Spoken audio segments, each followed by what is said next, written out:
Hello and welcome back. Let us try to build a model on using decision tree regressor on a housing price dataset. This housing price dataset has got around 80 columns, and when we cleaned it up, when we did EDA and cleaned it up, it became around 100 columns, I think. And the sale price is the one we need to predict by looking at the other features.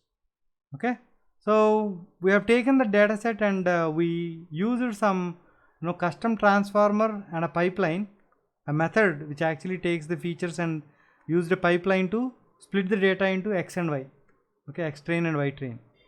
So we took the decision tree regressor which is present in scikit-learn tree module, and we took max depth is equal to 3 and random state is equal to 32 and passed X train and Y train as we have done it in classification model.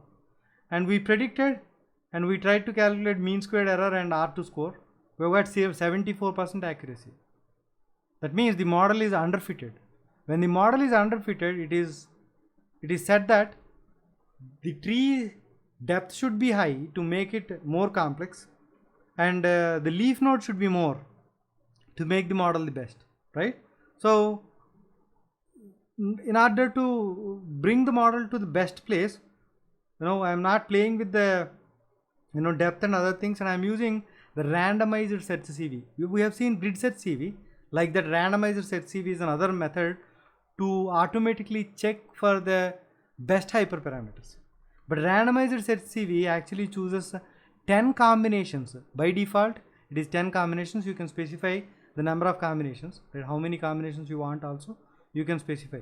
So by default, n iterations is 10. That means it will choose 10 combinations from max leaf nodes, max depth and max sample leaves. So here I have taken random integers from 1 to 200 and 1 to 100, and by default if you leave it with the grid set CV, it would have done 200 into 100 into 100 number of models. On top of it, cross validation 5. But because of randomized set CV, it will choose 10 combinations, 10 pairs of 10 triplets of these 3 combinations, and try to build into 5, 10 into 5, 50 models, and finds the best model. So when I said best parameters, right, it actually chose max depth 88, max leaf nodes 44, min sample leaves is 6. That is the best model it can find. Okay, when it does cross validation, right, it found that as the best model which is working well on the train set and the cross validation set. Most probably it will work well on the test set also.